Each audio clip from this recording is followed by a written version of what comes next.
Felly, croeso cynnes i chi I gyd a diolch am eich brodrwydd I roi rhanhelaeth o'ch nos Sul i'r cyfarfod arbennig hwn.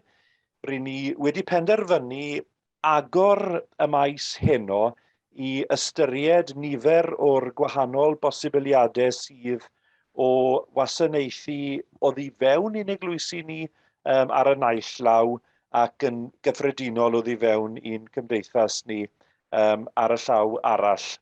Felly, yn benodol dilyn yr alwad oherwydd rydyn ni'n credu bod Duw yn gosod galwad o bob math ar yn bywydau ni I gyd. Ond ambell waith mae eisiau craffu ar ei laisiau I ddeall sut yn unig sut yn union mae dilyn yr alwad hwnnw yn llawn yn bywydau ni. Felly, yn ystod y sesiwn mae heno, wedi'r croeso a'r myfyrdod, mi fydd y 4 panelydd yn rhoi cyflwyniadau ynglyn â'i profiadau hwythau o arwain a'r ffordd maen nhw wedi dilyn yr alwad yn ei bywydau I hunain. Byddai'n agor y maes wedyn ni I chi I holi y panelwyr yn gyffredinol ynglyn â beth maen nhw wedi wneud. Byddwn ni'n awgrymu, plis, bod chi yn gofyn unrhyw gwestiynau yn y chat, yn y sgwrs, a bydd hwnna yn helpu ni wedyn ni I roi siap ar y ffordd bydd yr holi yna yn digwydd. Wedyn ni byddwch chi cael eich rannu I grwpiau bychain gyda un o'r panelwyr yn arwain pob un o'r grwpiau cyn byddwn ni yn crynhoi y noson. Nes I addo heno y bydden ni yn cyflwyno y crysiau mae Coleg yr Annibynwyr Cymraeg yn mynd I gynnig yr hydref yma, rai o'r cyfleoedd arbennig sydd gyda ni I dderbyn hyfforddiant. A mae pob un o'r cyrsiau rwy yn sôn amdani nhw fan hyn yn agored I unrhyw un a diddordeb ynyn nhw o ba enwad bynnag. Maen nhw'n agored I unrhyw un sydd yn mynd I wylo am dolen Zoom. Byddai'n hapus iawn I ddosbarthu'r dolenni yna gyda chi. Oherwydd rydyn ni yn credu bod hyfforddiant yn rhywbeth sydd yn perthyn i'r eglwys gyfan, yn perthyn I bob un a fynd dderbyn hyfforddiant. Felly, y cyrsiau arbennig sydd gyda ni yn ystod yr hydref eleni, mae'r cyntaf ohonyn nhw ar y sgrin nawr, sef ar nos Fawrth 19 hydref am 7 o'r gloch, a mi fydd Rodri Darcy ni'n ddiolchgar am ei bresenoldeb yma heno yn gadael pawb mewn trwy'r drws yn rhoi cyflwyniad ar defnyddio'r dechnoleg fodern yn ein haddoliad ni. A bydd y sesiwn hwnnw yn cypasu rychwant eang o ystyriaethau technolegol o'r rai symla y medrwn ni I gael yn ein capeli ni hyd at gwedd arlledu ein oedfaon yn fyw o'r capel I gynulleidfa drwy wahanol gyfryngau sydd bellach ar gael I wneud hynny. Felly, croeso cynnes I chi i'r sesiwn arbennig hwnnw.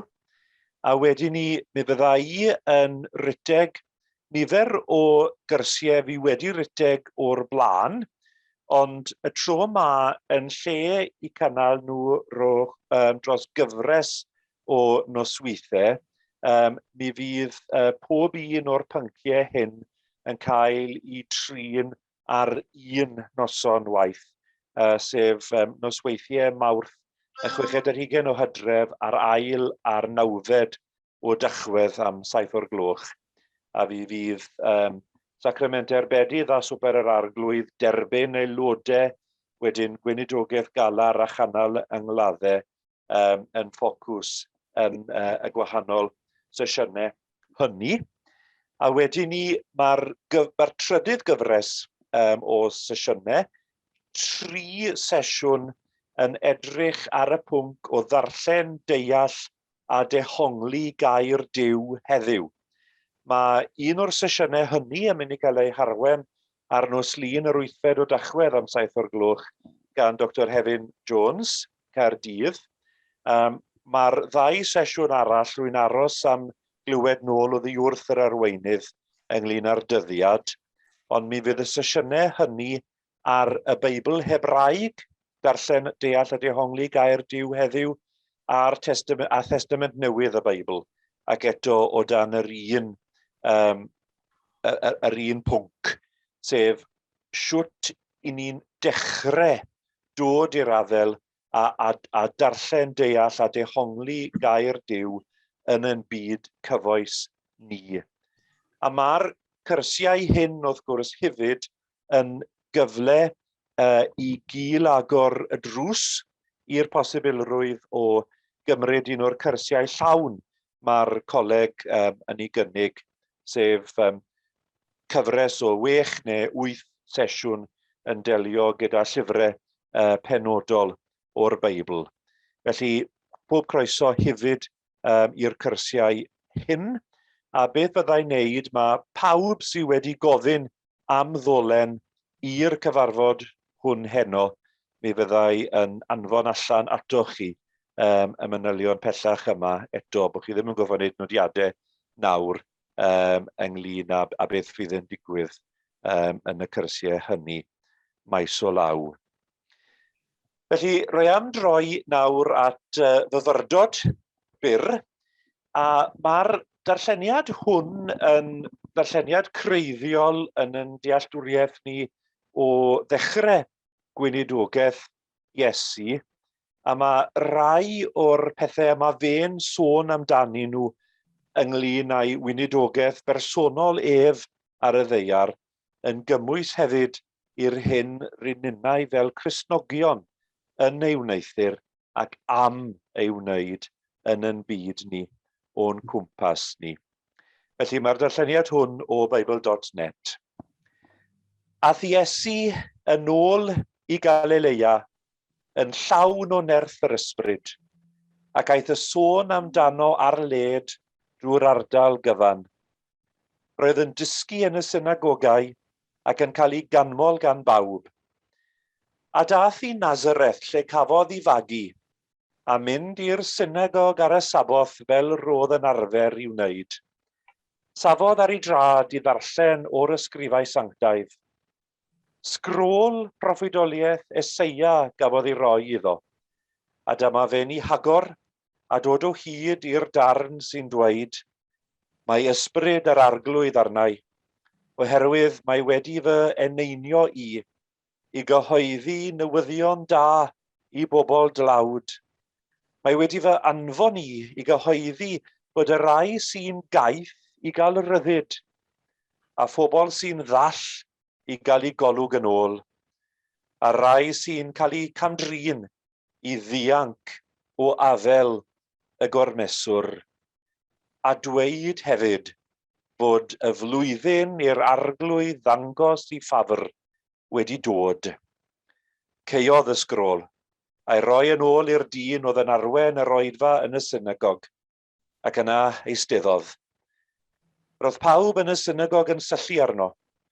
Yna dwedodd, mae'r geiriau yma o'r ysgrifau sanctaidd wedi dod yn wir heddiw. Roedd pawb yn dweud pethau da amdano, ac yn rhyfeddu at y pethau gwych roedd yn ei dweud. Onid mab Joseph ydy hwn, medden nhw. Rydyn ni fel pobl Dduw, pobl y Pentecost, pobl yr eglwys, yn credu fod yr un ysbryd hwnnw wedi syrthio arno ninnau hefyd, a'n bod ninnau wrth fyw gwerthoedd teyrnas Dduw hefyd yn medru datgan. Y mae ysbryd yr arglwydd arnaf, oherwydd iddo fe neinio i bregethu'r newyddion da i dylodion. Y mae wedi fanfon i gyhoeddi ryddhad i garcharorion, ac adferiad golwg i ddeision, i beri i'r gwrthrymedyg gerdded yn rhydd, i gyhoeddi blwyddyn ffafr yr arglwydd. Rewch i ni weddio gyda'n gilydd. Yno ti, o arglwydd ein Duw, y cawn hyd i'n llawenydd, canys trwy dy gyfraith a broffwydi, y ffurfiaist dy bobl mewn trigaredd a ryddid, mewn barn a chyfiawnder. Arllwys dy ysbryd arnom ninnau heddiw, mwyn i ni sydd yn gorff Crist, fedri dwy newyddion da dy addewidion i bawb sy'n dy geisio di. Bydd gyda ni yn yn cyfarfod heno. A disg ni, beth yw ystyr dilyn yr alwad i'n ninnau heddi. Yn enw Iesu Grist yn ceidwad. Amen. A rwy'n mynd i droi felly at yn siaradwyr ni. Mae'r un perta yn eistedd yna Moderdawe, Gareth. Byddech chi yn fodlon wneud eich cyflwyniad chi gynta, please. Wel, diolch yn fawr Aled am y fraint yma, am ymuno â chi heno, a diolch am drefnu'r noson. Dilyn yr alwad, a fel hyn wi wedi ceisio dilyn yr alwad yn ystod faint 55 mlynedd bellach, ers i mi gael fordeinio yn Brystyr ar hyd y Maen a Thabor. Mae dyn yn ymwybodol o'r cychwyn o'r alwad, felly, ac yn gwbl sicr o'r alwad. Ac mae yna fomentau wedi digwydd pan o'n i yn farddegau oedd yn ddylanwadol iawn i fi fynd i'r weinidogaeth.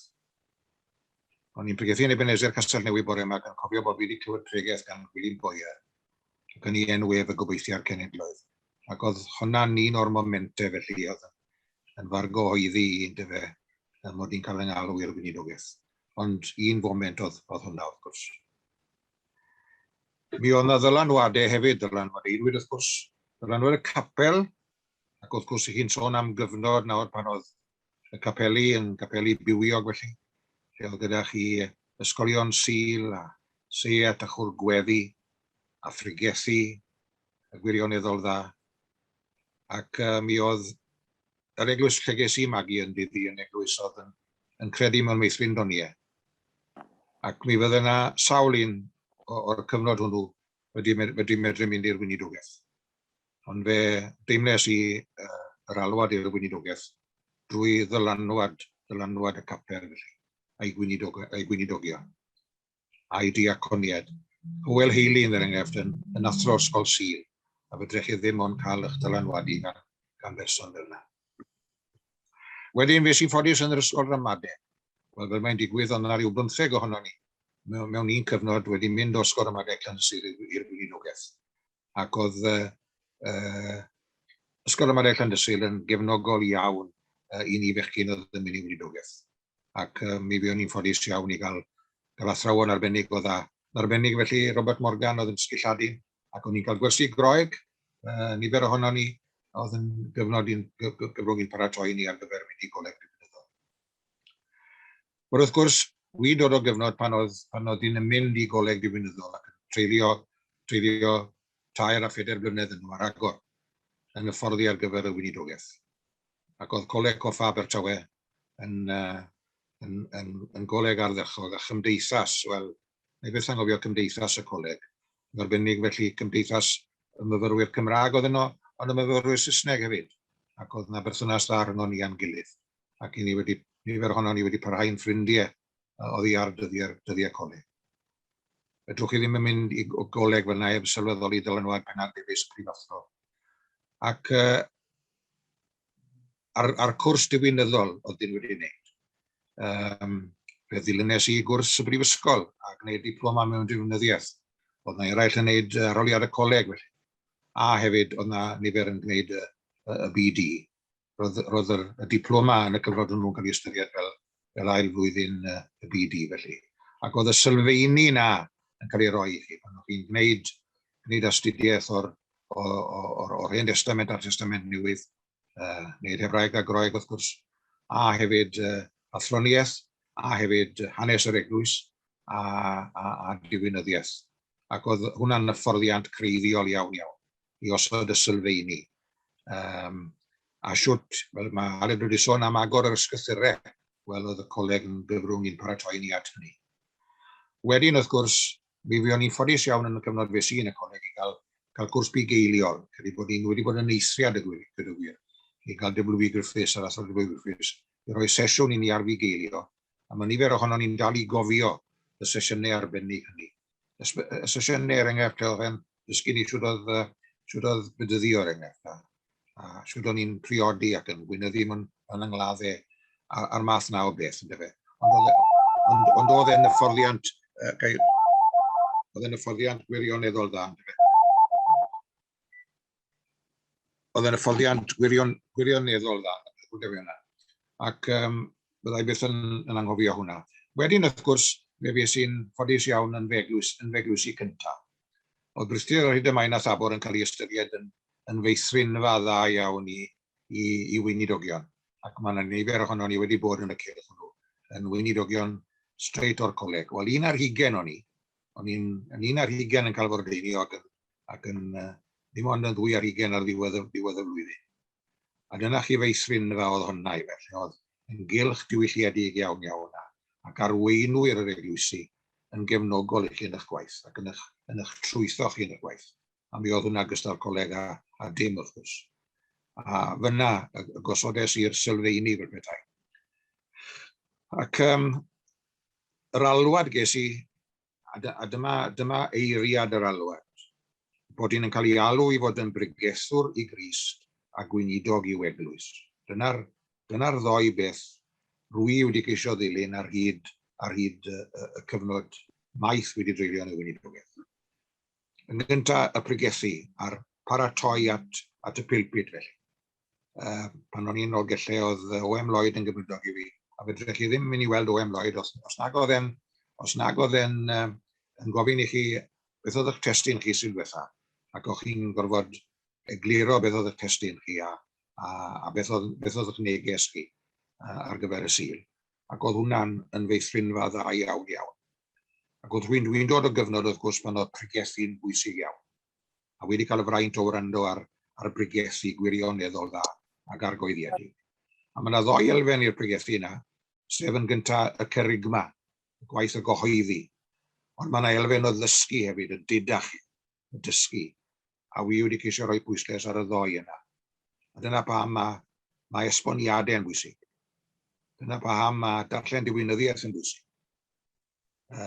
Mae gen i yr investment gorau nes i a nifer ohono ni pan o'n i'n coleg coffa, oedd mynd i T. John Penry a prynu'r Interpreter's Bible, sydd yn rhoi cefndir holl lyfrau'r Beibl ac yn rhoi'r exegesis i chi o ddarn o'r ysgythur.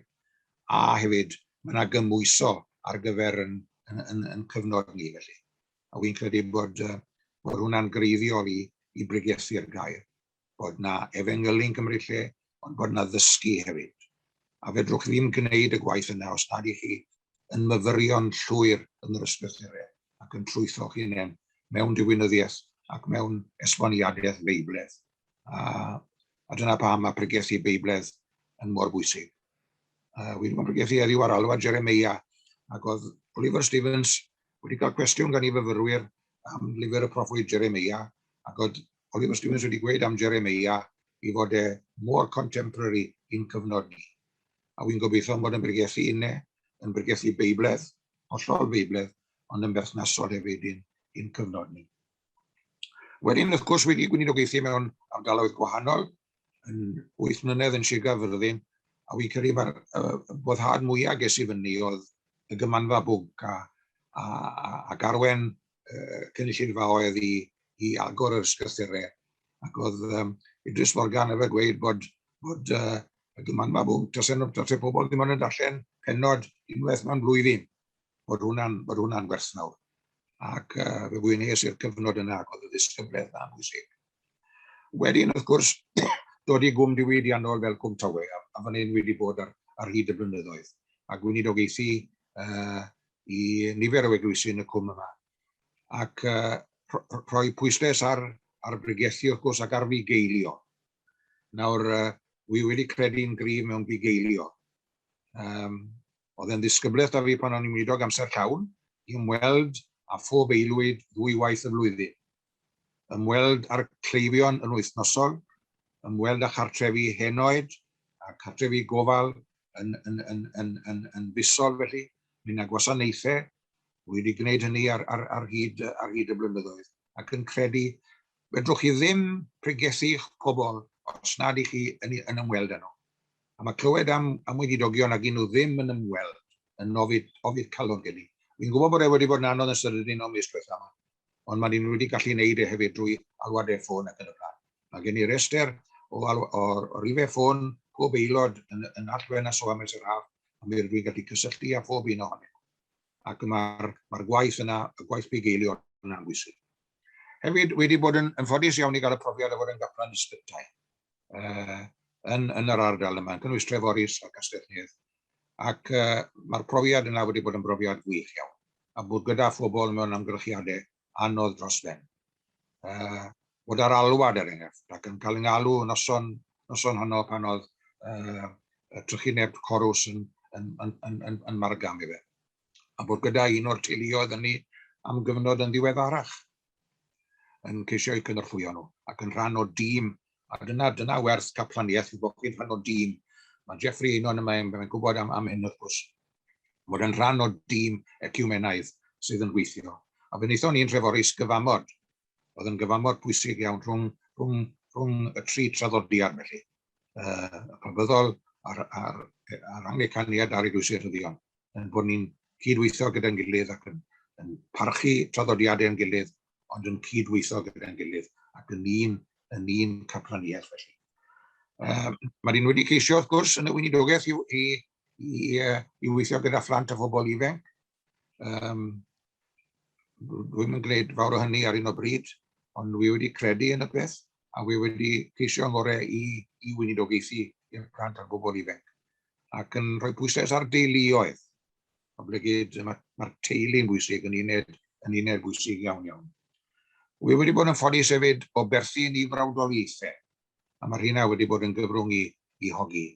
A hefyd, mi rydw i wedi cael fy mentora, cyn bod sôn am mentora, gan weinidogion profiadol ym mhob un o'r cylchoedd.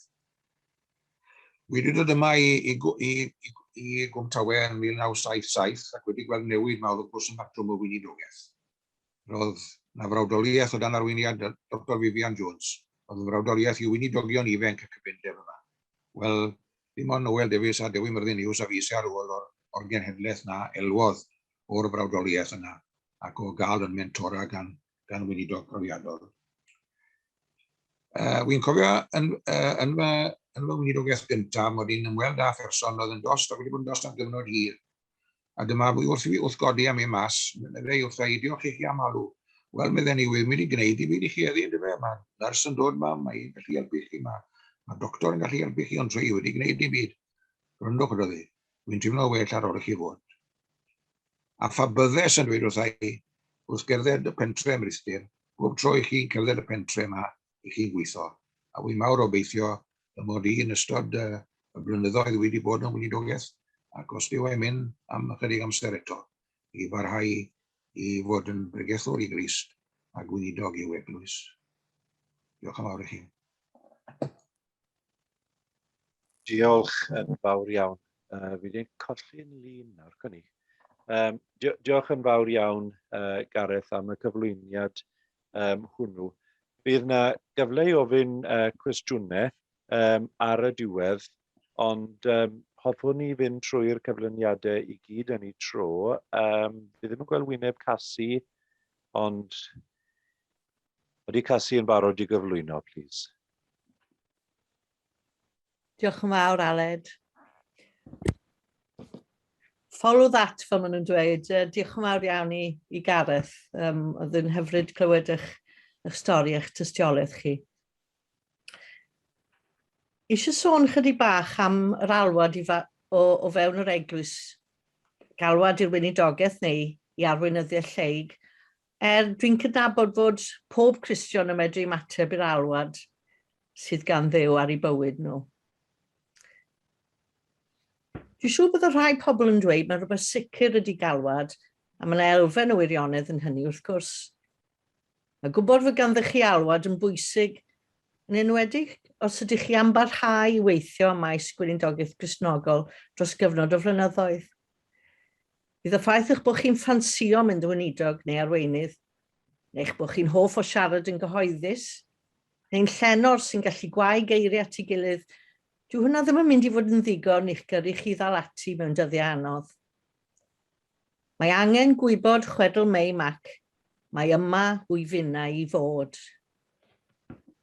Hwyrach eich bod chi'n ymwybodol fod ganddo chi sgiliau fydd yn gymorth i chi ddilyn eich galwad. Mae arwain a'r weinidogaeth heddiw yn gallu elwa bob math o sgiliau ymarferol a thechnolegol yn ogystal â doniau amenyddol, addysgol a doniau emosiynol hefyd. Efallai bod rhywun wedi nabod rhai o'r doniau yma ynddo chi, a mae hynny medru rhoi hyder i chi wrth i chi fentro ymlaen. Ond nid am sicrwydd eich galwad na'r sgiliau dwi eisiau sôn heddiw, ond am yr amheuon a lle fod ganddo chi ydych chi'n gymwys i wneud gwaith Duw, wasanaethu Crist yn ei eglwys. Os ydrychwn ni ar y Beibl yn yr Hen Testament a Testament Newydd, mae glewion y ffydd wedi wynebu amheuon dofn am ei gallu a'i cymwysterau. Dwi am fentro dweud na ddylech chi ystyried dilyn galwad heblaw fod ganddo chi'r amheuon hyn. A gweithio drwy amheuon amdanoch eich hunan a byw gyda nhw yn beth da. Roedd gen i amheuon nôl yn y 1980au hwyr, mae'r weinidogaeth odeinedig oedd y llwybr cywir i mi. Wedi'r cyfan, chydig o ferched o'n ni'n nabod oedd yn y weinidogaeth yma yng Nghymru ar y pryd. Mae'n tramgwydd arall i mi oedd gweld bod nifer fawr o weinidogion a darpar weinidogion wedi magu mewn teuluoedd Cristnogol traddodiadol ac yn ymddangos yn ei helfen yn y diwylliant o amgylch capeli a phregethwrs. Doeddwn ni ddim yn gweld neb yr oeddwn ni'n gallu uniaethu gyda nhw o'r un cefnir â mi. Ac roedd hyn wrth edrych yn ôl yn teimlo fel rhwystyr i mi. Pwy ydw i sy'n edrych yn wahanol gyda chefndir gwahanol i weithio yn y byd diethyr yma? Erbyn hyn dwi'n sylweddoli mae'r gwahaniaethau yna sydd ym mhob un ohono ni yw'n cryfderau ni mewn gwirionedd, a bod Duw bob amser yn galw ni fel ni ac nid fel neb arall. Dydy poeni gormod am bwydau chi ddim yn syniad da am reswm arall hefyd. Mae yna berygl i ni fod yn rhy hunan ganolog a hunan ymwybodol wrth ddilyn galwad. Mae'n bwysig cofio nad cymeradwyo ni'n hunain i bobl ydyn ni, ond cymeradwyo Iesu Grist. Helpu pobl eraill i ddod yn ymwybodol o Dduw ar waith yn ei bywydau nhw yw'n gwaith ni. Nid gwneud yn hunain yn destun edmygedd. Wrth gwrs, dyn ni'n fodydynol ac angen gwerthfawrogiad fel pawb arall.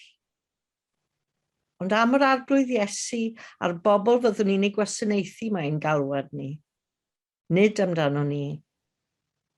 Yng ngeiriau anfarwol Ioan Fedyddiwr am yr arglwydd Iesu, a mae'n rhaid iddo yntau gynyddu a minnau leihau.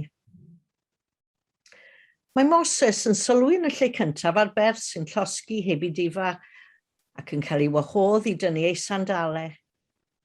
Gydnabod i fod ymhresynoldeb y Duw byw, mawr a rhyfeddol.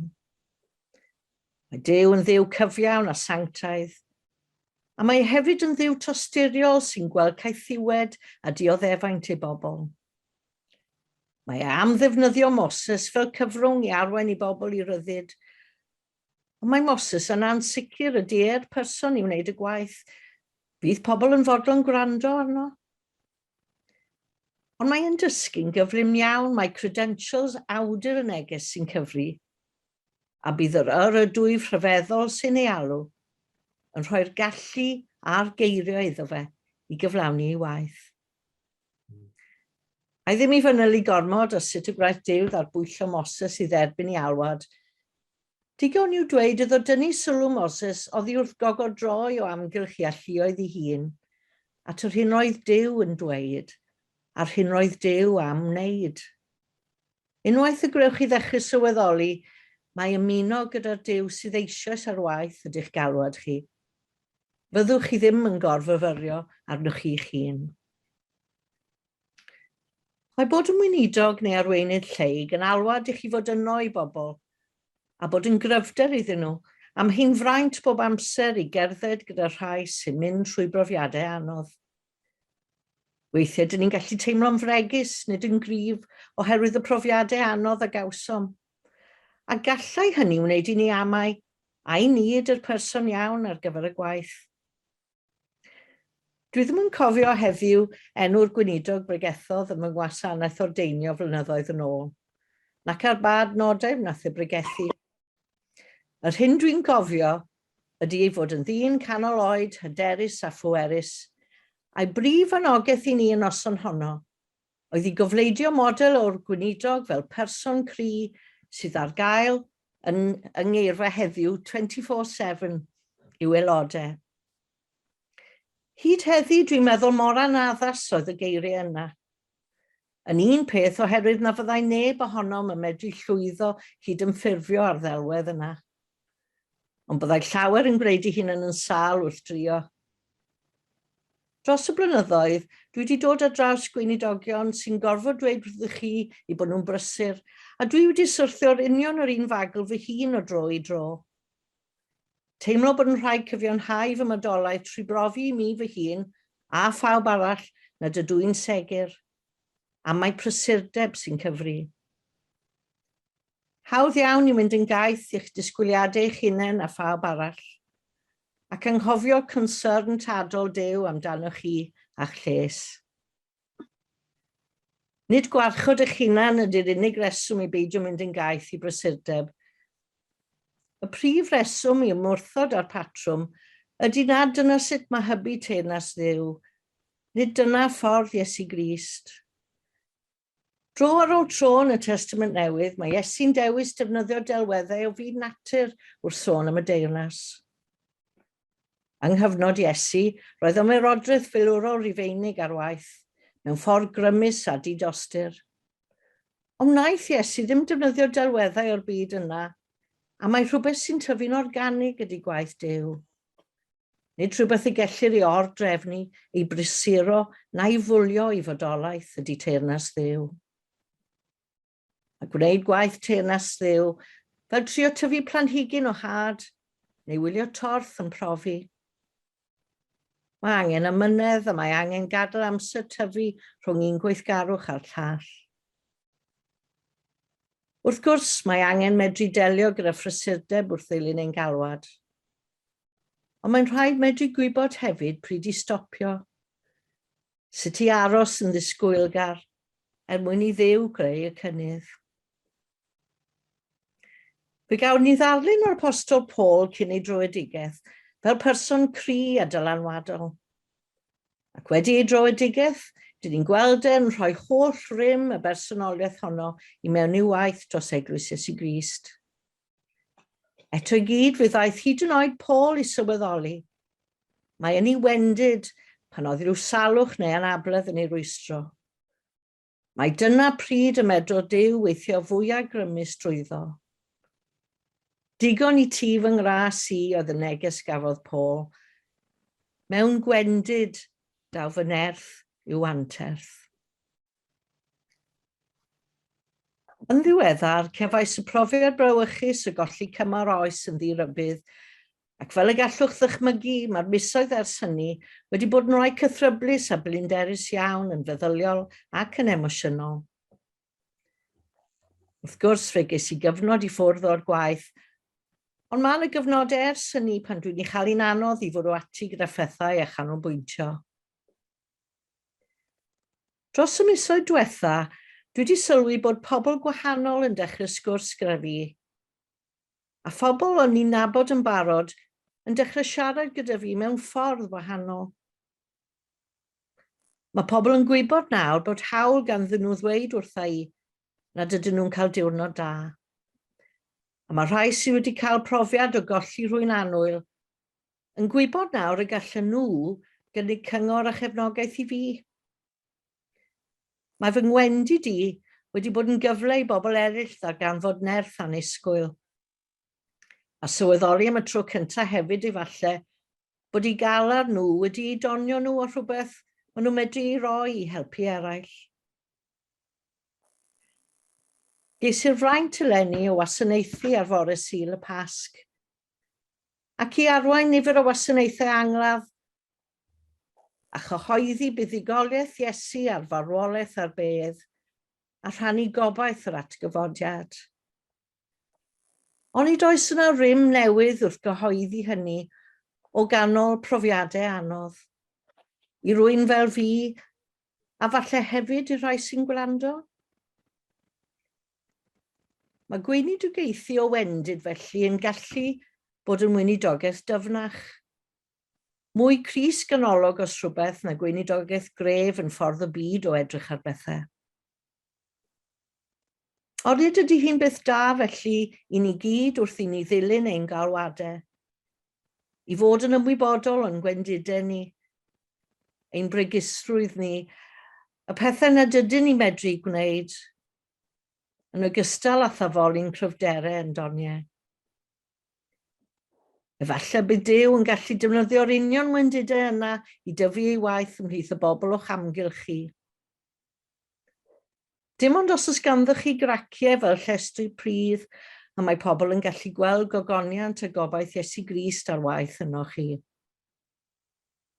Bywydau llawn ohono fe ydy'r dystiolaeth orau, nid bywydau'n llawn o ni'n hunain.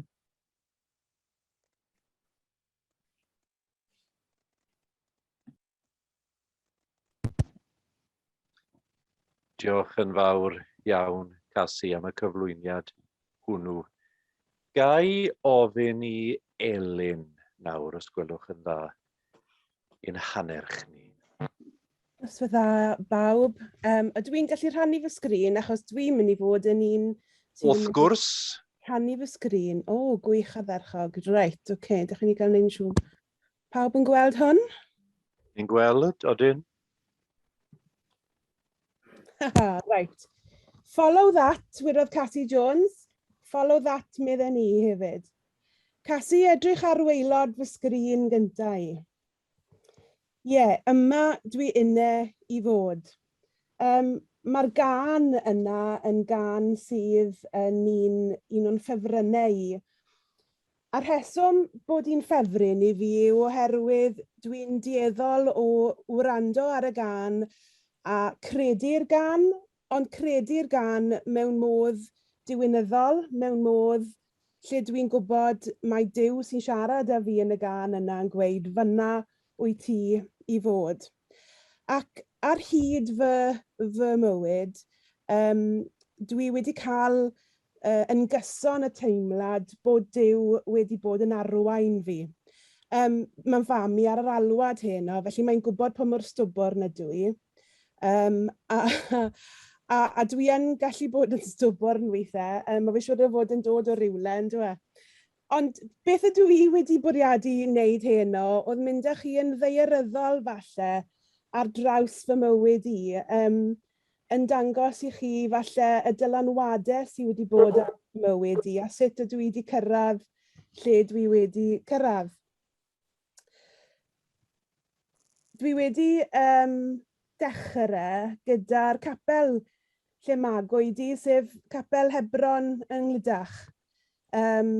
Mae bach o joc yn teulu ni bod wedi cael yn amgylchynu a gweinidogion ar hyd fy os, oedd yn had yn weinidog, mae'n llystad i'n weinidog, oedd tycu yn weinidog, oedd mae'n wncwl i'n weinidog, ac wrth gwrs oedd Gareth yn sôn am y frawdoliaeth oedd i gael yn y cwm flynyddoedd yn ôl, ac wrth gwrs o'n i'n rhan o'r gwmnïaeth yna'n aml iawn hefyd. Ac felly mae gweinidogion wedi bod yng nghwmpas i ar hyd fy oes.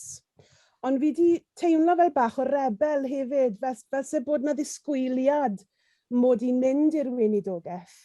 A fi wedi teimlo hwnna weithiau'n bwysau. Sneb wedi rhoi'r pwysau yna arna i o gwbl. Fi'n credu mai fi siwr o fod sydd wedi rhoi y pwysau yna ar yn hunan mwy na dim.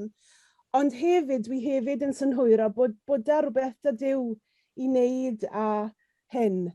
Ynglydach cael y fagwraeth, y gwasanaethau, y pregethau, y cychwyn mynd i'r cwrdd yn y nos i gael y gwahaniaeth rhwng gwasanaeth bywiog y bore a'r teuluoedd, y cymryd rhan ac yna'r nos gyda y gwasanaethau mwy gweddigar, tawel, mwy lle oedd y pregethau hefyd a yn fwy yn gallu bod yn ddwysach, ond hefyd oedd y tawelwch gyda'r addoliad y nos hefyd, o'n i'n teimlo yn rhoi'r cyferbyniad yna i'r bywyd ac i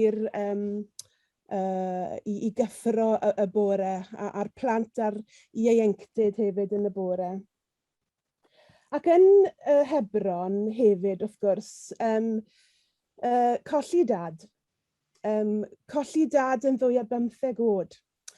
Ac felly gallwch chi ddychmygu fel person ifanc yn colli rhiant, ond hefyd yn colli dylanwad, nid jyst yn ddylanwad i fi, ond hefyd yn ddylanwad i'r gymuned hefyd, ac yn ffrind i'r gymuned, yn arweinydd o fewn cymuned. Ac felly y galar oedd yn mynd gyda hynny hefyd, yn synhwyro yr hyn oedd o'n cwmpas ni. Yn synhwyro yr hyn oedd dad wedi bod yn gwneud ar hyd y blynyddoedd, sef cynnal, cefnogi. Ac yn sydyn iawn, oedd y rôl yna wedi gorfod newid i'r bobl o'n hamgylch ni, yn haelodau ni yn y capel, yn newid i fod yn gynhaliaeth ac yn gefnogaeth i ni. Dwi'n credu mai dyna lle dechreuais i synhwyro beth oedd galwad Duw yn ei olygu. Hynny yw, oedd Duw yn gwneud i ni sylweddoli, gwneud i fi sylweddoli. Yn sydyn iawn oedd y rôl yna wedi newid o fod yn rhywun oedd yn rhoi, a dad wrth gwrs oedd yn rhoi, ond wrth gwrs fel teulu o'n ni hefyd yn ymwneud â'r rhoi yna hefyd. Ond yn sydyn iawn yn colli dad, nath hwnna newid. Lle yn sydyn oedd y bobl o'n hamgylch ni yn rhoi ac yn cefnogi ac yn ein cynnal ni, a fyddai am byth yn werthfawrogol o'r profiad ac o'r gefnogaeth hynny. Ac wrth gwrs, yn dilyn hynny, mynd i'r brifysgol, cwrdd ar gŵr, cwrdd â Gwyddel, ac fes i fyw i Iwerddon am gyfnod am ryw 2 blynedd a hanner. Ac mynd i Iwerddon, wel, priodi Catholic hefyd, oedd yn dipyn o sioc falle i lot o bobl. Ond hefyd, mynd i Iwerddon i fyw wnaethon ni, ac i le bach o'r enw Cargylain, sydd yn dref i'r de o ddinas Corc yn ne Iwerddon. Ac yn y broses o fynd i chwilio am eglwys, o mynd i chwilio am gymuned Cristnogol i ymuno ac i fynd i gydaddoli gyda nhw, y ddau ohono ni'n penderfynu fel teulu, bydden ni'n edrych i weld pa eglwysi oedd o gwmpas. Ac fe ddewiso ni'r eglwys bach hon, eglwys St Mary's, eglwys o traddodiad Anglicanaidd yn Cargylain. Cael croeso anferthol, ond wrth gwrs oedd hwn yn newid byd i ni hefyd, yn dod yn newid byd i fi, yn dod o gefndir annibynnol, ond hefyd oedd e'n newid byd i Edon, a felly oedd y ddau ohono ni falle yn gorfod wynebu newid yn y modd hynny, ond cael croeso anferthol, cael ein cyfleidio i gymuned yr eglwys, ac fe wnaethon ni 2 flynedd a hanner hollol wych yng nghwmni y gymuned yn St Mary's, ac yn dal i fod yn ffrindiau mawr gyda St Mary's hefyd. Ond wrth gwrs, mi oedd y traddodiad yn Cargylain hefyd yn wahanol iawn. Roedd y profiadau o'n i'n cael yn wahanol iawn. Roedd y gwasanaeth yn lot fwy, oedd y liturgi yn gyson, oedd na batrwn, Oedd yr un peth mwy neu lai yn digwydd bob sul o ran codi eistedd, penglunio ar yr o'ch blaen chi, ar y pews o'ch blaen chi, a'r newid yna yn y modd ac yn y ffordd o'n i'n addoli ar y cychwyn yn wahanol, ond wrth gwrs yn cyfarwyddo. Ac hefyd yn cyfoethogi ar yr un pryd ac yn gyfochrog i'n gwasanaethau eglwysig, yr oedd yn y fywyd tu allan i'r eglwys, oedd yn ymwneud â'r eglwys, ac un agwedd o'r gwaith hwnnw ac o'r profiadau hynny, yna i byth anghofio, oedd y grwpiau cartre, yr home groups.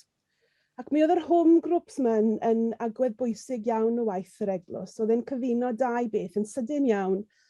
Oedd y home group yn dod i'ch cartre chi oedd ar a chyfrifoldeb am yr gwasanaeth bach oedd yn mynd i ddigwydd yn eich tŷ chi. Ac yn sydyn iawn, mi oedd yr eglwys a'r cartre yn dod yn un. Oedd pobl o'r eglwys yn dod i'ch cartre, fydden nhw wedi bod o'r blaen siwr o fod, ond falle ddim mewn cyd-destun gwasanaeth, mewn cyd-destun addoli. Ac mi oedd hwnna i fi yn agwedd bwysig iawn, oedd wedi dod â'r eglwys hyd yn agosach i'r cartre. Dwi ddim yn cofio gwasanaeth o reidrwydd yn cael ei gynnal yn y cartre gyda ni, heblaw yn anffodus am angladdau. Ond mi oedd yr home groups yma yn bethau eitha newydd, ond oedd o'n rhywbeth hefyd o'n i wedi ffeindio yn brofiadau gwahanol iawn, yn brofiadau ysbrydol hefyd, oherwydd mi fydde lot fawr o drafod a rhannu profiadau yn digwydd yn yr home groups. Y testament yma, y straeon personol mae'n cael ei rhannu a'n gilydd. A dwi wirioneddol yn teimlo bod angen i ni fod yn rhannu ein testament ni lot yn amlach a'n gilydd, fel yn bod ni'n clywed profiadau'n gilydd, fel bod ni yn clywed am gryfderau'n gilydd, ond hefyd am wendidau'n gilydd, ac yn enwedig y gwendidau, y rhai falle sydd yn arwain yn aml iawn. Oherwydd un o'r pethau mawr dwi wastad ac yn dal i deimlo yw bod fi yn bach o imposter yn y byd yma, yn aml iawn. Wy'n teimlo'n euog weithiau am fod mewn sefyllfaoedd, ond wrth fyfyrio ar y agweddau hynny, dwi yn cael yng nghysuro ac mae Duw yn ateb fi ac yn gweud yna, bwrw mlaen, clatio bant, ti fod na. Yma dwi'n i fod, ynddo fe. Ac wedyn ni, Casnewydd. Fe lwyddes i dynnu'r gŵr nôl i Gymru. Lwyddes i ddod â fe nôl i Casnewydd. O'n i wedi bod yn Casnewydd cyn bod mewn, i wedi mynd trwy Casnewydd digon o weithiau. A dod i Fynydd Seion. Ac wrth bod ni'n dod i Fynydd Seion yng Nghasnewydd, roedd y weinidog gyda ni, oedd y parch Alan Pickard gyda ni ar y pryd, wrth gwrs. Ac yn syth ar ôl dod nôl o Iwerddon hefyd, fe ddechreuais i gyrsiau o dan arweiniad y parch Aled ap Gwynedd hefyd trwy'r coleg, a dwi wedi gwneud nifer o'r cyrsiau gyda'r coleg, ac wrth gwrs gyda colli Aled, fe nes i ddim wneud rhagor o'r cyrsiau ar ôl colli Aled, ond gen i weld beth ddeiff yn y blynyddoedd nesaf. Ond fe roddodd Aled, roedd Aled yn un oedd yn dda iawn am dynnu chi mewn. Mi fydden ni'n eistedd yn festri Mini Street yn y gwersi, ac mi fydde fe jyst, o'n i'n llwyr, o'n i'n anghofio'n hunan am siŵr o fod y 2 awr o'n i'n ac yn gyrru getre, ac a wedi gwir yn gorfod meddwl beth ddigwyddodd yn y 2 awr yna, oherwydd oedd e'n gallu oedd e wedi rhoi 2 awr bron a bod bob bythefnos am fisoedd lawer a trwy fisoedd y gaeaf hefyd o addysg ac o fewn welediad i nifer o agweddau. Ac ni wedi colli Aled wrth gwrs, ac ni wedi colli nifer o bobl eraill hefyd.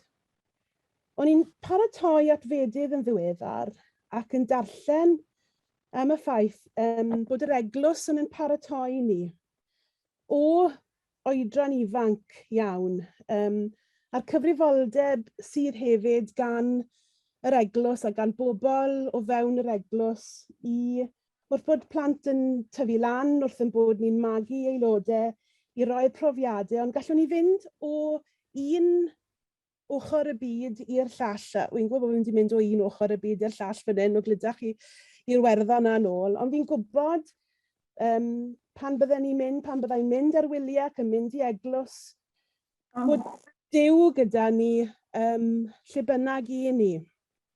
Ac wrth bod ni'n edrych ar le ni'n mynd o fan hyn a lle mae'r yr alwad yn mynd i fynd â fi o fan hyn, y peth sydd yn yngyrru ac yn fy ysbrydoli i yw'r bobl.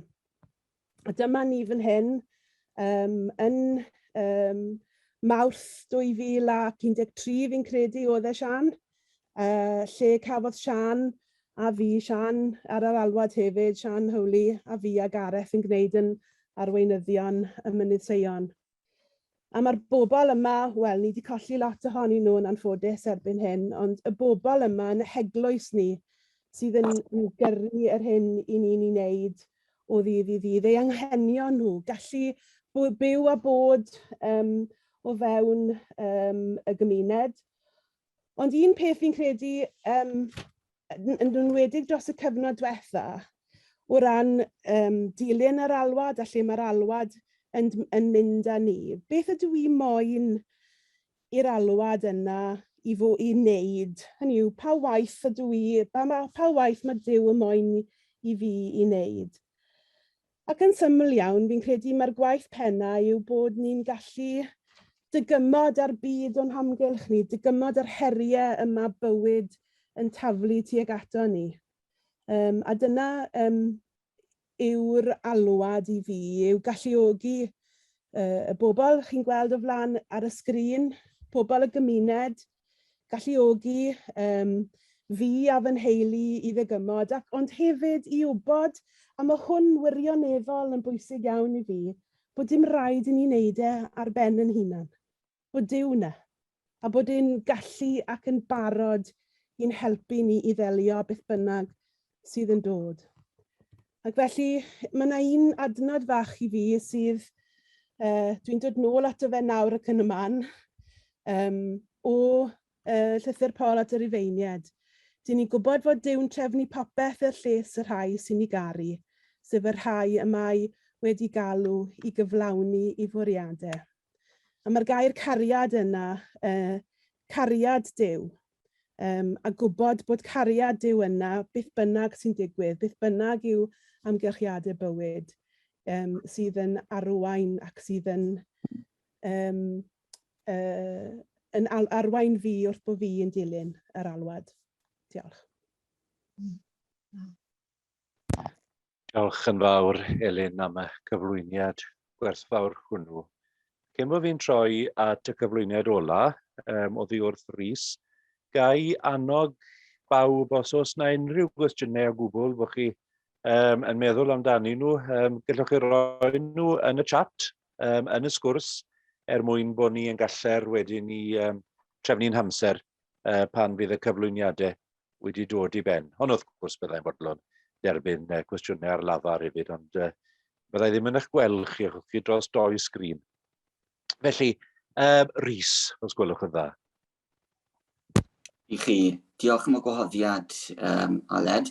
Dwi nawr yn mynd i rannu'n sgrin i chi, gobeithio bydde fe'n gweithio. Right.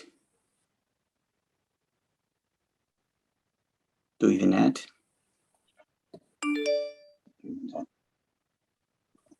Nawr, ydych chi'n gallu'n gweld yn sgrin i os gwelwch yn dda? Perffaith. Hyfryd.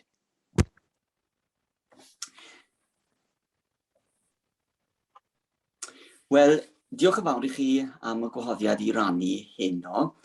Falle bod fy ngalwad i bach yn wahanol, ond fel ni gyd yn gwybod, mae galwad pawb yn wahanol i'r wenedogaeth.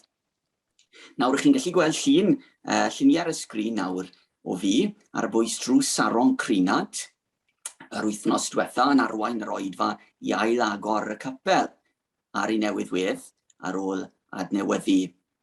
Ac ych chi'n gallu gweld y gair teulu, neu tylwyth, beth bynnag ych chi'n gweud.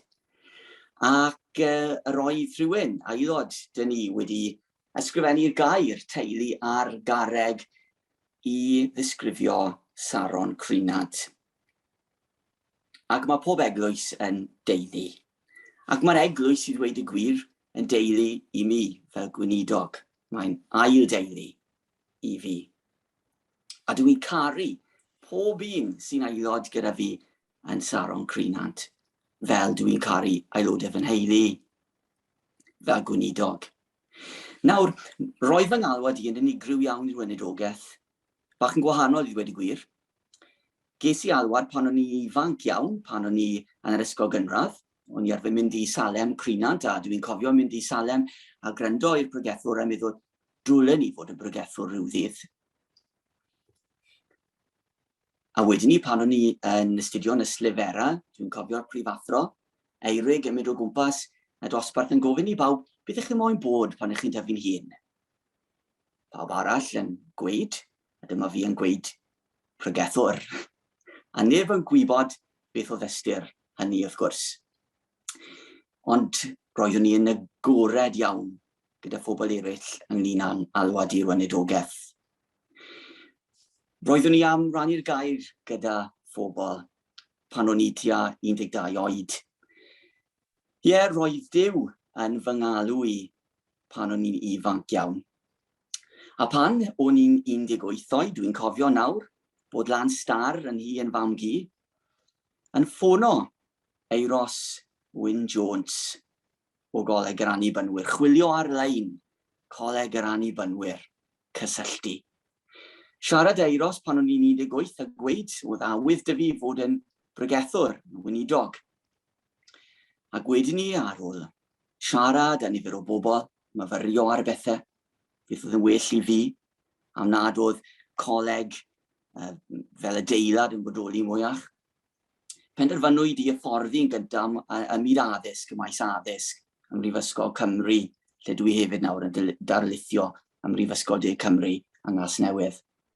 Felly ar ôl hyfforddi i fod yn athro, pan o'n i'n 21, dechreuais ar fy nhaith o 5 mlynedd yn hyfforddi o bell gyda'r coleg dros Zoom ac wrth gwrs yn yr ysgol Sadwrn yn Aberystwyth. Unwaith eto roedd Duw yn fy ngalw i. Ac ar ôl astudio, ges i fy ordeinio yn 2019 yn Saron Crinat, a dwi'n hynod o ddiolchgar i Dduw am gael bod yn weinidog ar gapel fel hwn. Capel yng Nghwm Dilys, capel oedd heb weinidog am 65 mlynedd. Ie, dwi'n gweud eitha aml bod fi bach fel Paul falle, oedd e'n adeiladu pebyll ac wrth gwrs yn rannu'r Efengyl. Dwi yn gweithio am myd addysg ac wrth gwrs yn weinidog. Felly mae fy ngalwad falle yn gwahanol iawn. Dyma Saron Crinat. Cafodd Saron ei adeiladu yn 1904 gan aelodau Godreros Crinat 1754 fel ysgoldy yn wreiddiol. A dyma fi ar ddwyrnod fy ordeinio tu allan i Saron Crinat. Chi'n gallu gweld Fiona yma, a roedd Fiona wedi cyfieithu ar y dydd. Ac chi'n gweld o'r lluniau yma bod ni'n deulu yn Saron Crinat. Ac chi'n gallu gweld o'r llun yma hefyd bod pawb yn gwenu teulu ydyn ni. A pam chi'n deulu, chi'n caru eich gilydd. Mae ots dy chi am bob aelod yn y teulu. A pan chi'n dod i adnabod eich praidd chi, fel mae Gareth wedi sôn heno, mae ots gyda chi amdanyn nhw. Fel roedd ots gyda'r bugail da am y defaid colledig. Am y rhai sydd mewn angen. Ac yn nawr dwi eisiau rannu cwbl o luniau gyda chi o haelodau annwyl iawn, rai sydd yn awr wedi mynd i'r nefoedd. Un fan hyn, Bet, dim ond yn mis Ebrill y flwyddyn hon, oedd hi'n 90, ac wedyn ni ar y dde, Megan, roedd hi'n 84 yn ddiweddar.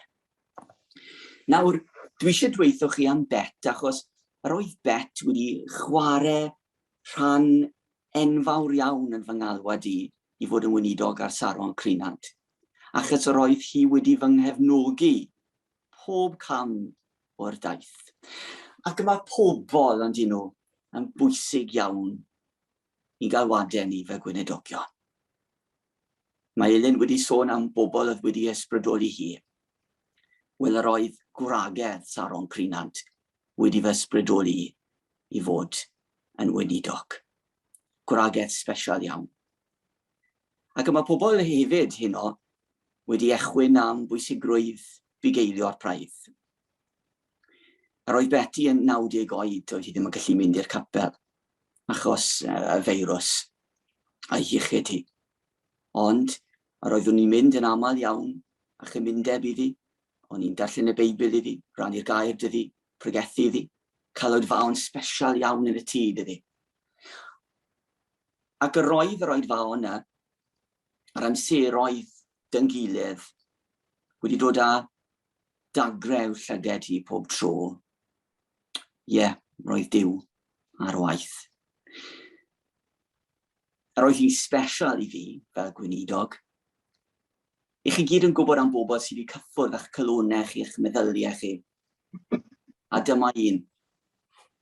A byddai'n ddiolchgar i Dduw am byth am bobl fel Betty, am bobl fel Megan, sydd wedi fy ysbrydoli yn y ffydd ar fy llwybr i.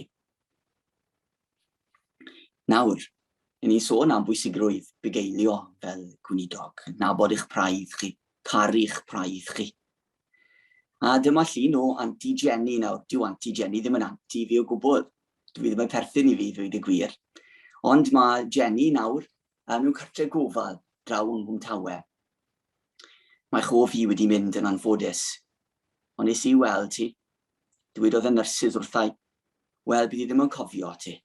Bydd ddim yn cofio ladfawr o ddim. Nes i weld ti yn ddiweddar. Nes i'r cyneuon ffydd dy fi. A chi'n gwybod beth oedd hi'n gallu wneud roedd hi anghofio am bopeth arall. Oedd hi'n gallu canu'r emynau.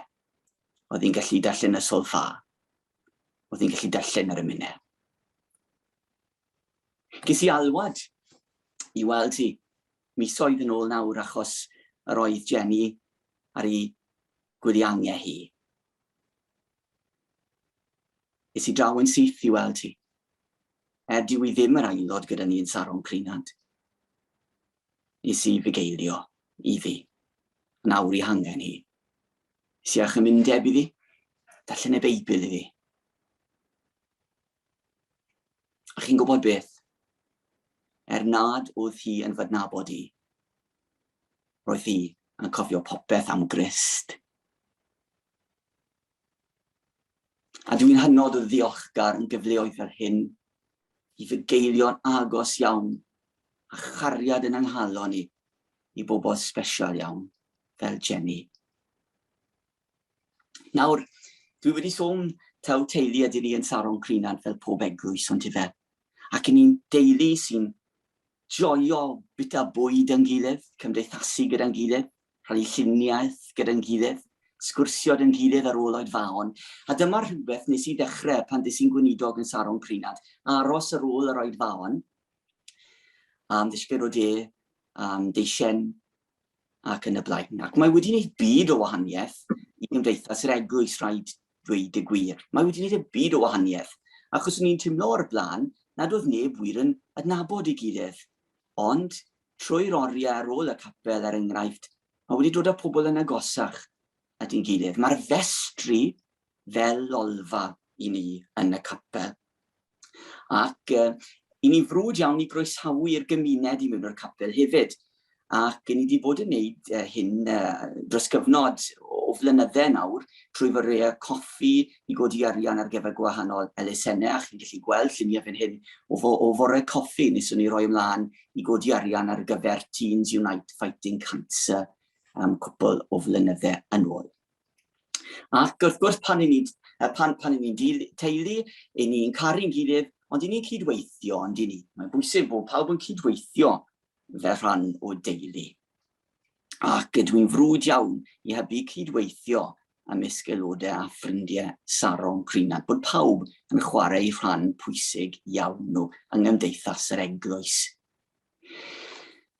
Nawr, cwbl o flynyddoedd yn ôl, dechreuais i'r ysgol Sul neu clwb Sul Cymdilais unwaith eto. Ac trwy'r ysgol Sul, ni wedi dod ar gymuned yn agos iawn trwy'r cwm i gyd, gyda phlant y cwm yn dod i Saron ar gyfer yr ysgol Sul, yr unig ysgol Sul yn y cwm yma. Dyma llun i chi o drama geni, ac yn un o'i drama geni mlaen pob blwyddyn. Ac mae'r ysgol Sul wedi dod a phobl newydd i mewn i'r capel. Mae'r ysgol Sul wedi bod yn bwysig iawn i fi fel gweinidog, a chroesawu teuluoedd newydd i mewn i'r eglwys a chyflwyno nhw i Grist.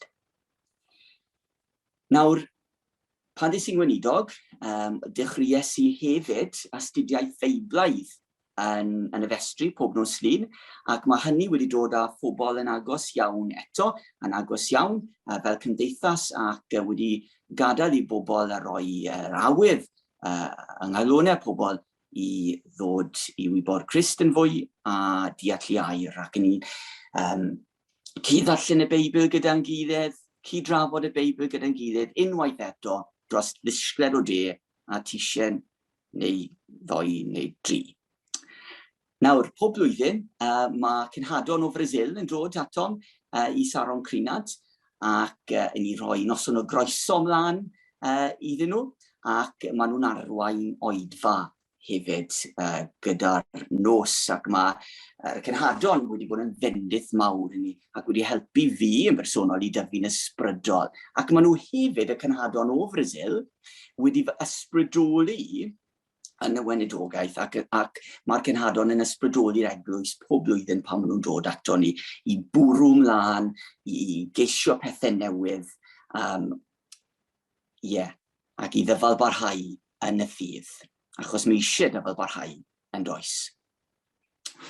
Nawr, yn ddiweddar, roeddwn ni wedi croesawu pobl newydd, un Hwyfaon y tu allan ar lawnt y capel, roedd Hwyfaon yn fendith i bawb. Ac yn ni'n frwd iawn i estyn croeso i'r gymuned ehangach i Saron Crinant. A mae lot o bobl yn teithio i Saron Crinant ar gyfer oedfaon nad sydd byw yn Crinant wrth gwrs. Ac mae hwnna'n fendith i ni hefyd. Nawr, dyma llun i chi unwaith eto o oedfa o gwmpas y goeden. Roedd Cyngor Cymuned Crinant wedi rhoi coeden yn roleg i ni, sydd wedi tyfu'n hyfryd tu allan i'r capel, ac unwaith eto i ni'n croesawu'r gymuned i gyd i'r capel pob blwyddyn i ganu o gwmpas y goeden ac i glywed y gair. Unwaith eto, yn ddarlun o deulu'r eglwys. A llynedd, eswn ni ar daith cerdded i godi arian ar gyfer teulu anghennus ymlaen Dilys. Llun arall i chi, o'n hoedfa tu allan. Ac fel y dywedais i ni'n frwd iawn yn Saron i rannu'r efengyl. A hynny trwy ein geiriau ni a gweithredoedd ni. Tu allan i'r capel, y llynedd, roeddwn ni wedi rhoi stabal a Iesu, a Maher a Joseph a llawer o deuluoedd wedi stopio wrth y gat i edrych ar olygfa. Beth sy'n bwysig i ni, a beth sy'n bwysig i'n wenedogaeth i yn y Crinant, yw dangos golau Crist i'r cwm. Dangos i'r cwm, bod ni'n wahanol, bod ni'n dilyn Crist, bod croeso i bawb i fod yn rhan o'n teulu ni, bod croeso i bawb at Crist. Ac i fi, mae eglwys Saron Crinant yn deulu hynod o bwysig i fi'n bersonol. Dwi'n caru'r eglwys, dwi'n caru Crist. Ac mae awydd dy fi yn ynghalon i fel gweinidog i barhau, fel mae Gareth wedi sôn, i rannu'r efengil, i bregethu'r Beibl, i wneud yng ngorau dros Grist. Dwi ddim yn berffaith, dwi'n datblygu, ac mae Crist ar waith yn ynghalon i pob dydd o hyd pan dwi yn y gwaith yn gweithio yn y byd secular, pan dwi'n wneud yng ngwaith ysbrydol i dros Grist, mae yn wneud gwaith yn ynghalon i. Ac dwi'n gweddio bydd Duw trwy y fab yn parhau yn ysbrydoli o hyd i wneud ei wyllus yn y crinant a thrwy yn gwlad ni. Diolch yn fawr i chi am wrando ar bach o hanes yn Alwad a beth ni'n wneud yn y crinant fel teulu eglwys. Felly, os ych chi'n gwrando heno, ac os ych chi'n meddwl, wel, dwlen i fod yn weinidog, dwi eisiau gwneud cwrs i fod yn weinidog, dwi ddim yn gwybod os dwi'n digon da, dwi ddim yn gwybod os oes amser dy fi.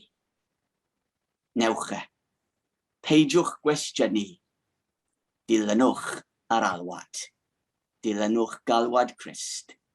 Diolch yn fawr i chi gyd, a phob bendith i chi. Diolch yn fawr, Rhys, am y cyflwyniad hynny. Mae cyfle nawr am cwbl o gwestiynau i'r panelwyr cyn bod ni yn torri i grwpiau bach.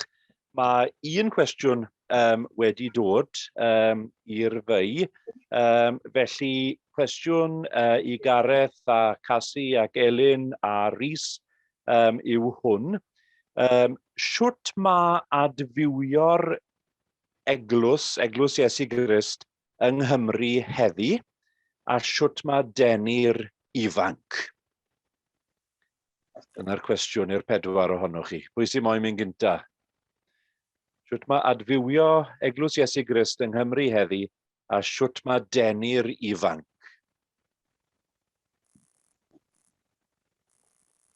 Na i ddechrau, os chi eisiau. Diolch. Shwt mae'n neud e? Pwy sydd ar ateb yn dyfa? Mae yna gymaint o heriau, gymaint o bethau sydd yn cystadlu, falle, hefyd, byddwn ni'n gweud. Ond fi'n credu mae'r peth pwysica fi'n credu, mynd ni'n gorfod cofio, yw perthnasedd. Hynny yw, perthnasedd yr efengil, ond hefyd bod ni'n yn dangos, mae gyda ni mewn sefyllfa yn enwedig yn dilyn Covid, lle mae heriau iechyd meddwl, fi'n credu, y blynyddoedd nesaf yma yn mynd i fod yn anferth. Ac mae gallu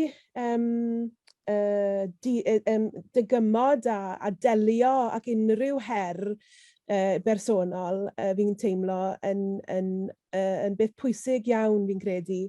Ac fi'n credu bod angen un gwaith ni o fewn yn eglwysi ni i ffeindio ein lle o fewn yn cymunedau ni yn perthnasedd ni. Dyw'r ateb y perffaith ddim gyda fi, ond fi'n chwilio o hyd. Ond sicrhau yn bod ni yn gwneud gwaith outreach, bod ni'n estyn mas i'n cymunedau ni, bod ni'n cysylltu â'n hysgolion ni, bod ni'n cynnal gweithgareddau ac yn creu'r cysylltiadau yma gyda'n cymunedau. Dwi'n byw yng Nghasnewydd, fi'n byw mewn dinas Saesnigedig, ac mae gyda ni wrth gwrs gymunedau lle mae yna siaradwyr Cymraeg gyda ni, mae'r ysgolion gyda ni, ond hefyd mae'r di-Gymraeg, mae dysgwyr gyda ni hefyd. Ac felly dwi'n credu bod angen i ni ffeindio'r gweithgarwch perthnasol yna sydd yn mynd i wneud ac yn mynd i agor falle calonnau pobl sydd ddim wedi ystyried dod i'r capel ac i'r eglwys, nac ychwaith wedi ystyried Iesu Grist a neges o gariad eriod o'r blaen. Ond mae'r ffordd yn ei wneud e hefyd yn bwysig iawn. Mae rhaid i ni wneud e bron yn anuniongyrchol ni mewn ffyrdd nad ydyn ni wedi ystyried o'r blaen. Ac o'n i'n gweld pwyddwyrnod rhywun wedi creu adnod newydd yn y dechreuad yr oedd Zoom a Zoom oedd y gair. Felly, hynny yw, mae rhaid i ni ddechrau defnyddio y dechnoleg i estyn allan yn ogystal. Felly, perthnasedd fi'n credu, perthnasedd y neges yw un o'r ffyrdd y gallwn ni falle wneud hynny. Diolch. Gareth, ydy'r ateb perffaith da chi? Dwi'n credu bod jyst sôn am brofiad yn fe, chi'n meddwl o fod yn weinidogeth am gyfnod hir, yw cysylltiad ac ysgolion. A wedi ffidio hwnna'n yn fuddiol iawn ar hyd y blynyddoedd. Ond fe fi na newid mewn peneithiad felly ac mewn athrawon. Ac wi wedi ffindio y blynyddoedd diwetha yma, nid berniadaeth o fe byd i wend, wedi ffindio cadw cysylltiad ac ysgol ac ysgolion. O ble gyd, mae hynny wedi bod yn help yn y gorffennol. Ond wi wedi pwysleisio ar hyd y blynyddoedd y teulu felly. Ac yn y ddwy eglwys wi weinidog arnyn nhw nawr, mae yna deuluoedd yn dod i oedfa. Ac wi'n falch iawn o hynny, gyda Zoom, mae wedi bod gyda un o'r eglwysi, ac mae yna blant a phobl ifanc, ond mae rhieni nhw yn dod. Beth sydd wedi digwydd yn y gorffennol, wrth gwrs, yw bod rhieni'n gadael i plant wrth ddrws y capel i fe. Ond wi wedi bod rhoi pwysles mawr ar y teulu felly, yn addoli. Ac fi'n credu bod eisiau ni bwysleisio hwnna eto. Dyna fel dwi'n gweld y dyfodol felly. Diolch yn fawr. Casi? Dwi am fynd i ail hanner y cwestiwn. A jyst rhannu, dwi'n dweud bod gennym ni yr atebion i gyd mwyn unrhyw un arall, ond un peth sydd wedi newid yn llwyr dros y flwyddyn a hanner diwetha yn heglwys ni mewn ymateb i y sefyllfa newydd, ydy bod y ffocws wedi mynd o beth oedd o'r blaen, sef oedden ni'n cynnal ysgol Sul neu oedfa deulu neu be bynnag, a pobl yn dod neu beidio dod. Hynny yw, dyna oedd y ffocws. Pwy sy'n dod o faint ddaff, pobl yn gwybod beth oedd mlaen ac yn noptio mewn ag allan. Nawr, dyn ni wedi bod yn llawer mwy ymwybodol o amgylchiadau y plant o bobl ifanc, ffaith bod nhw gaeth y cartre wedyn yn dechrau nôl i'r ysgol. A beth dyn ni wedi wneud ydy amrywio y ffordd dyn ni wedi bod yn cyfarfod. Felly, oedd y gyfnod lle nathon ni ddim byd, wedyn mi nathon ni ysgol Sul Zoom. A wedyn dath y gyfnod lle oedden ni'n ymwybodol bod y plant yn neud rhyw 2 awr o leia o Zoom bob dydd yn yr ysgol. A teimlo wedyn, gan bod y tywydd yn o lew hefyd, y byddwn ni'n cael ysgol Sul yn yr ardd. Wedyn,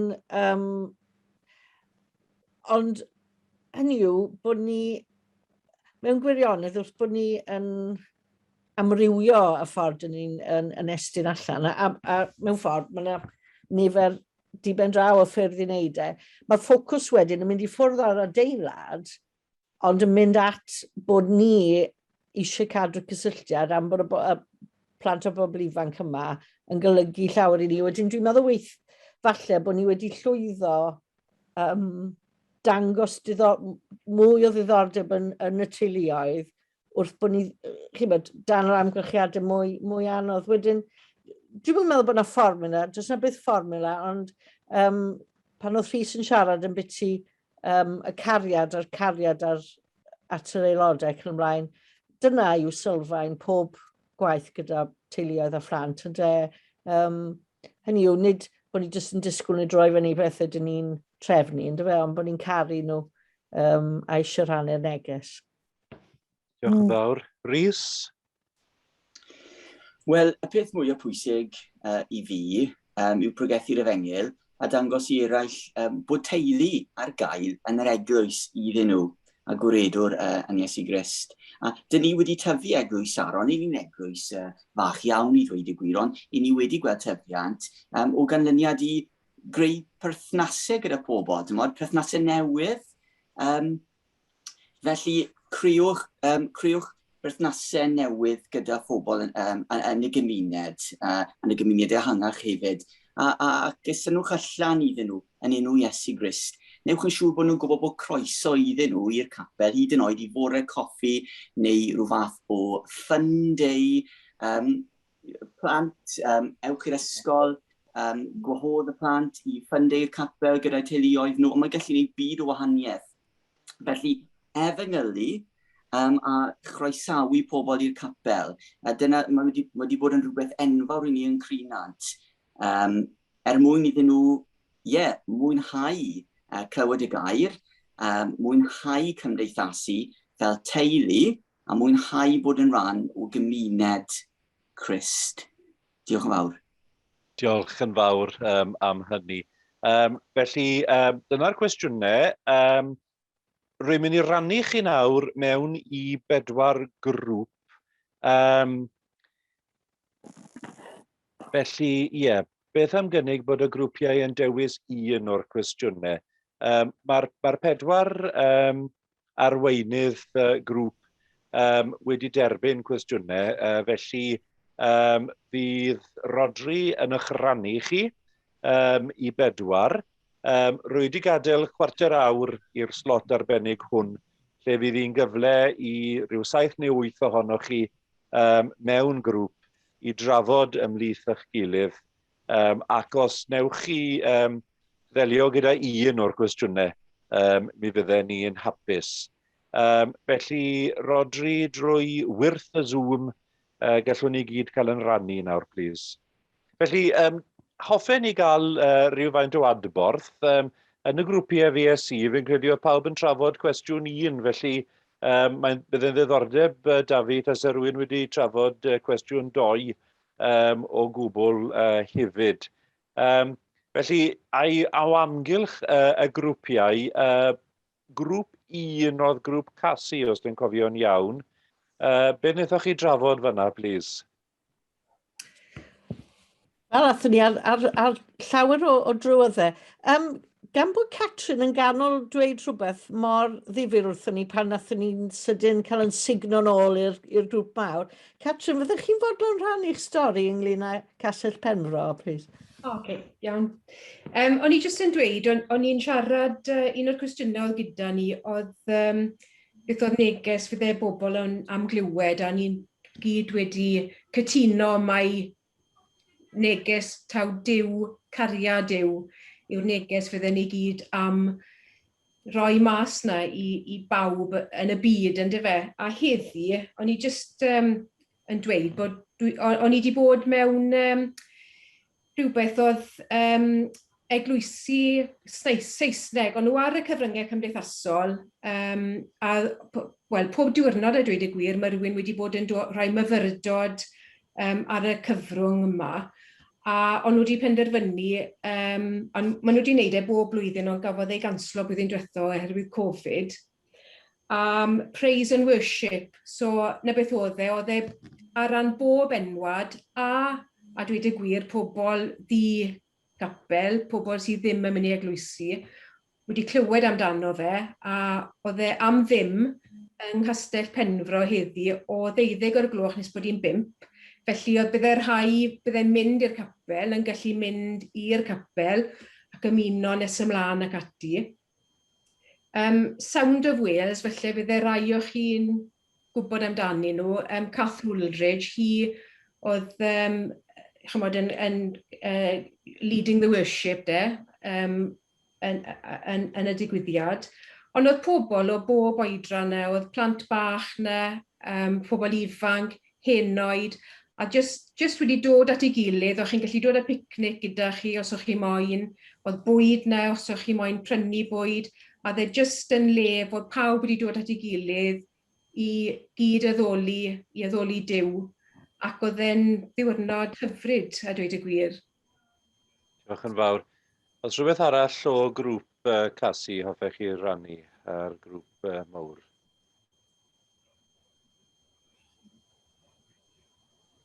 Dim perlau doethineb o grŵp 1? Dim amser yn gofod i ddweud beth wedodd pawb, ond nathon ni, un sylw pwysig roddwyd oedd bod eisiau ni roi'r efengyl gyfan, hynny yw nid dewis un neges, rhan o neges, ond bod eisiau sôn am gariad am y ddeiant, a hefyd bod y cariad yn cael ei ddangos yn ymarferol trwy bod nhw'n ymwneud â pethau yn y gymuned fel banc bwyd ac yn y blaen. Nathon ni dipyn o drafod yn y grŵp hefyd, jyst o adborth o boeni sut fyse pobl ynglyn â dod yn ôl i'r capel wedi'r cyfnod clo yma. Wedyn oedd hwnna yn rhywbeth drafodwyd yn y grŵp ni hefyd. Diolch yn fawr. Grŵp 2 oedd grŵp Rhys, efe? Ie, na fe. Ges ni sgyrsiau arbennig o dda. Cwestiwn 1 a 2. Felly'n gyntaf, rhannu neges o gariad Crist i bawb. Oedd hwnna'n bwysig i ni gyd yn y grŵp. Ac hefyd, rhannu neges o groeso Crist i bawb. A yn enwedig wedi bod rhywun yn dod i'n eglwys ni, bod ni'n estyn croeso iddyn nhw, a bod ni'n dangos bod croeso iddyn nhw yn yr eglwys. Ond hefyd, nes ni sôn hefyd am neges iachawdwriaeth Crist i bechaduriaid, a mae hwnna'n hynod o bwysig, a fel dywedodd Timotheus i bechaduriaid fel ni, a fi yw'r gwaitha ohonyn nhw dywedodd Timotheus. Felly, pwysigrwydd cyflwyno pobl at Crist, ac yn ail, creu a dechrau dialog mwyn datblygu pobl yn ysbrydol. Pa mor bwysig yw hynny, fel yr oedd Crist yn neud, oedd yn dechrau dialog gyda pechaduriaid. Oedd neb arall yn siarad yn nhw, ond oedd Crist yn siarad yn nhw. A pwysigrwydd hynny, sef cyflwyno pobl at ei gariadau, cyflwyno pobl at ei groeso ac at wirioneddau y ffydd. Diolch i chi. Diolch yn fawr. Grŵp bach oedd dy Gareth, grŵp 3, ond felly fi'n siŵr oedd lot o drafod yn y grŵp hwnnw hefyd. Oedd trafod sawl peth y gweud y gwir. Buon ni'n trafod yn yw angen y gymdeithas i ni byw yn dyfa nawr. A fi'n credu bod Dewi wedi gwneud pwynt bod tlodi yn ffaith yn cymunedau ni. Bod hwnna'n ffaith fawr yn dyfa. Felly bod ni'n byw mewn tŵr ifori, felly yn dyfa, ond yn sylweddoli bod yn cymunedau ni gymunedau tlawd. A mae universal credit a pethau fyna yn ofyd i ni gyd. A mae gyda ni weinidogaeth iddyn nhw. A dyna pam mae rôl y bencydd bwyd wedi bod yn bwysig iawn a'r gwaith yna sy'n cael ei gyflawni. Hefyd, y pwynt yma o beth yw'r neges gyda ni gynnig. Wel, yn sicr mae gyda ni obaith i gynnig, ond mae'r pwynt yma o garu pobl ac mae drwy i caru nhw y mae cael nhw i'r deyrnas. Oedd yn cael ei ddweud am y Gristnogion cynnar, gwelwch pa fodd yma Gristnogion yma'n caru gilydd. Yn ei wneud perthynas nhw ei gilydd, ond y modd hefyd o'n nhw'n caru pobl ac yn rhoi eu hunain yn llwyr i bobl. Fe fi o'n i'n trafod cwestiynau ymarferol hefyd gyda golwg ar waith plant a phobl ifanc yn dyfe. Ac bod yna enghreifftiau da yn dyfe o bethau sy'n cael ei wneud yn dyfe. Mae'n job i cael nhw i ddod bellach yn dyfe, ond ar fore di syl o blegydd cymaint o atyniadau eraill sydd yna yn dyfe. Ond oedd yna un enghraifft, bod yna weithgarwch yn cyfeillu yn y nos felly yn dyfe. Ac wrth gwrs mae'r Zoom hefyd wedi cael ei ddefnyddio'n effeithiol iawn. Mae adeiladau wrth gwrs hefyd yn rhwystyr i ni yn y gwaith wrth gwrs dyfe. Ac mae cadw adeilad i fynd yn mynd a'n hadnoddau ni'n mae'n wir iawn. Ond caru pobl i'r deyrnas, dyna'n prif gwaith ni. Diolch yn fawr iawn, diolch yn fawr iawn. Ac yn ola, grŵp Elin, grŵp 4, please. Ie, lot o bethau cyffredin yn codi gyda ni hefyd. Ddiolchgar i bawb am gyfrannu. Oedd Rachel gyda ni yn y grŵp wedi sôn ynghylch y comediwr Frank Skinner oedd wedi bod yn trafod yn ddiweddar am y ffaith i bod wedi cael cwestiwn gan David Badil, o ti'n gweud Rachel, efe? I gomediwr sydd yn ffrind iddo fe ac yn cael ei herio pam wyt ti yn Gristion, pam wyt ti'n anfon dy blant i'r ysgol Gatholig a hynna llall. A fe'n ateb yn gweud, fi ffili wneud hwn y ben yn unan. So yn dod nôl i ddangos bod, ac nôl i weid bod Duw yn cynnal ni ac yn haliaeth Duw hefyd. Ond hefyd, o Duw cariad Duw wedi cael ei nodi fel adnod bwysig iawn gyda ni. Ond hefyd, angen cael yn anghenion ni i gael i diwallu trwy gariad Duw hefyd.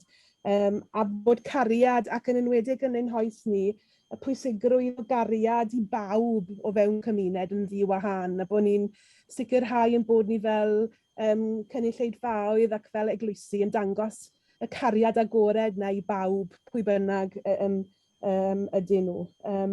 Ond hefyd yn cyffwrdd ychydig ar y rhyngweithio a sut o symud ymlaen, pwysigrwydd a hefyd y cyfleoedd. Oedd Betty Wyn yn rhannu bore yma bod gyda hi eglws maes o Fangor yn ymuno, ni di ymuno gyda priority, ni di ymuno hefyd gyda capel y nant hefyd, a y ffaith bod dim angen i ni deimlo mwyach fel cynulleidfaoedd, bod ni ar ben yn hunain, bod gyda ni nawr rhwydwaith o wasanaethau gallwn ni ymuno mewn â nhw, ond hefyd yr her o sut ni'n dod nôl i'r capel. Mae'n dal i fod bobl yn poeni ynglyn â'r feirws yma, yn nerfus am ddod nôl i'r capel, ac fel ydyn ni'n pontio wedyn ni felly rhwng y cyfnodau, rhwng y cyfnod yma a'r cyfnod sydd i ddod, gyda pethau'n dal i fod yn eitha lan yn yr awyr fel petai. Ond hefyd profiad pwysig iawn o weddi yn rhoi nerth ar y ddoliad personol yma, ar ymarfer personol yma o weddi, ac fe rannes i hefyd profiad ges i leni o ddilyn y llyfr dros grawys, llyfr Tristan Owen Hughes, Opening Our Lives dros grawys, lle oedd na ddisgyblaeth ddyddiol o fyfyrdodau, tawel, just geiriau, ond yn adlewyrchu nifer o themau, ond eto fel drafodon ni tosturi, trigaredd, cariad a tangnefedd hefyd. Diolch yn fawr iawn. Diolch i chi y 4 panelydd am arwain y grwpiau bach a hefyd i roi'r adborth chi wedi wneud o'r hyn ddigwyddws yn y grwpiau yna. Hoffen ni ofyn cyn cloi os gan unrhyw un o'r panelwyr rhywbeth ychwanegol i ddweud. O'n i wedi addo byddech chi'n cael amser i grynhoi os o'ch chi'n dewis gwneud. A pawb yn hapus bod nhw wedi siarad, fi'n credu. Felly, ga i ddiolch i chithau ar yn ran ni i gyd am bod yn ran o'r noswaith yma heno. Diolch yn arbennig iawn i Rodri Dasi am edrych ar ôl yr elfennau technegol. Ond ni'n dweithio fe yn yr wythnos, bydd ddau ddim yn rytau cyfarfod a wneud y stwff technegol ar yr un pryd. Felly, rwy'n falch iawn bod Rodri wedi bod yn gafel ar y pethau hynny. Felly, y bwriad o gynnal yn sesiwn ni heno oedd agor cil y drws i cael trafodaethau mwyn edrych o'r newydd ar y posibiliadau o fyw allan yn galwad ni mewn gwahanol ffyrdd gyda'n gilydd. Felly gai yn gollwng ni i gyd mewn gair o fendith os newn ni weddio gyda'n gilydd.